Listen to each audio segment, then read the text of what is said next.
3 years ago, I began having pain in my trachea. I was very concerned. My local physician did not know about the pain or why I might be having it, so I went to see a specialist. It took a while to see the specialist, but eventually I was able to see the specialist. The specialist looked at my airway and she said she was not very concerned. There was some granulation tissue around where my tracheostomy tube enters my trachea, but she said that was normal. She then tried to exchange out my tracheostomy tube, and she had a very difficult time. She was sitting there pushing and hemming and hawing, and she goes, "Wow, that is really hard to change. Is it always this difficult?" And now for me, it's not always that difficult. There is a track you have to get into. And if you get the tracheostomy tube exactly in that hole, perfectly lined up, it will go in. But if you don't, it's very, very difficult. You have to hit it exactly in that tract. So I told her, well, it can be, but usually it's not this difficult. So with that, she said there was nothing wrong with my trachea. The pain has never gone away, and in fact, it's gotten a little bit worse and worse as time has progressed. About a year ago, I suddenly had extreme difficulty getting my tracheostomy tube into my airway. I could easily get the tracheostomy tube out. In fact, the tracheostomy tube will work its way out of my trachea. There's many times where my tracheostomy tube, I'll try to demonstrate, will be, I don't know if you can see that, it'll be this far out, and I have to physically push it back into my airway, try to get it secured, and sometimes it'll just keep pushing its way out of my airway. And then I have to inflate the cuff on my tracheostomy tube to force the tracheostomy tube to stay in place. So with all that in mind, for about a year, it's been very, very difficult to change out my tracheostomy tube. In the last couple months, it's become extremely difficult. In October, I did a tracheostomy tube exchange, and I could not get my tracheostomy tube back in. I was trying, and it took me about 15 or 20 minutes. I finally just had to put the trach tube tie around the tracheostomy tube and then just push as hard as I could to get it into my airway. Eventually, it did drop in, but it was extremely difficult. In December, I again had to change my tracheostomy tube, and I will say I'm supposed to change it once a month, but it's been so difficult. I've been changing it every 2 months.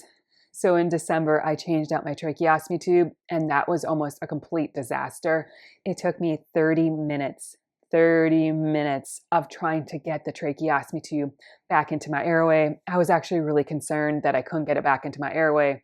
I thought, should I go to the emergency department? And then I said no, because I know more about tracheostomy tubes than the emergency department.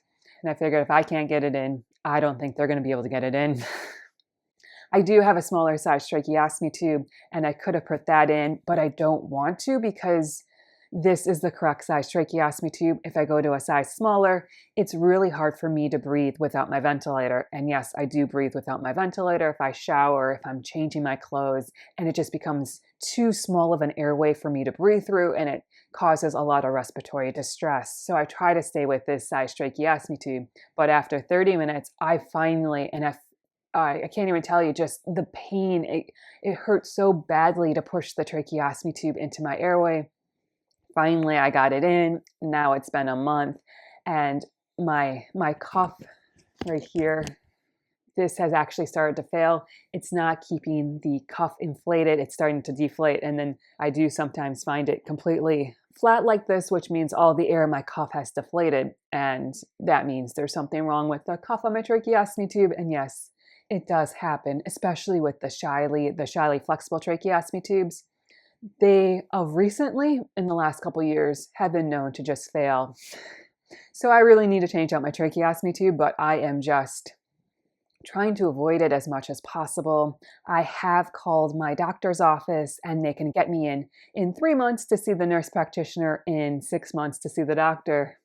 Yeah, that's a long time. So with all that, I'm reaching out to YouTube. Has anybody had difficulty getting the tracheostomy tube into the airway? What helped? What did not help? Also, has anybody had pain in their trachea and I can't even explain to you, it's just throbbing pain, and it's right at the site of the tracheostomy tube. and then it radiates up my airway, and it actually makes my tongue hurt. Yeah, makes my tongue hurt. And so sometimes I'm just like, oh, my tongue, it hurts so badly. But it all stems from this because I move this and then I can feel the pain radiate up my airway and then my tongue hurts. So I'm wondering if you're a respiratory therapist, a nurse, a doctor, a patient, a caregiver, anybody, have you had pain like this? Have you had difficulty getting a tracheostomy tube in? If so, what helped?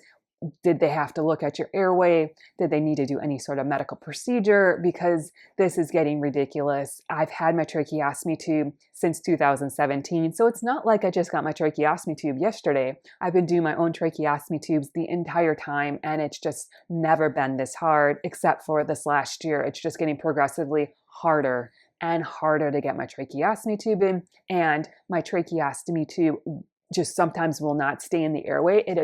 It'll completely come out until the cuff on the tracheostomy tube. So that's literally like a lot of the tracheostomy tube is just hanging out. And yes, I do have this pretty tight, and it just forces its way out, and then I have to painfully try to get it back in the airway. And sometimes I can't even get it back in the airway. It refuses to go in.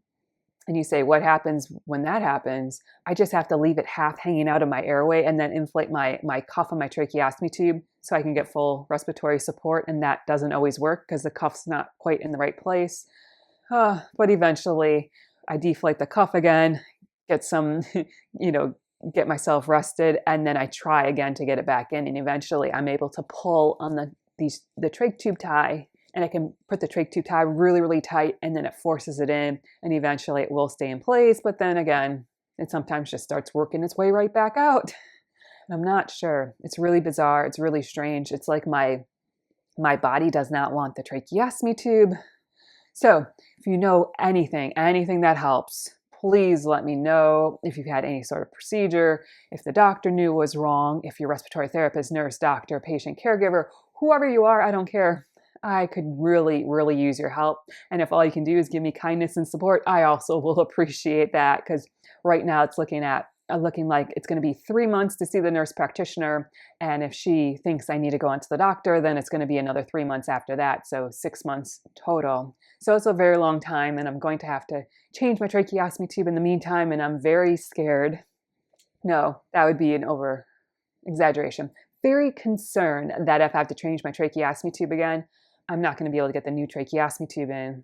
That's going to be a bummer. And then I don't know what I'm going to do. I probably have to put the smaller size tracheostomy tube in and just grin and bear it until I can see the doctor. So thank you so much for joining me. Please remember to like and subscribe down below. Please also remember to comment and share. It really helps my YouTube channel. I hope you have a great day, a wonderful week. Bye-bye.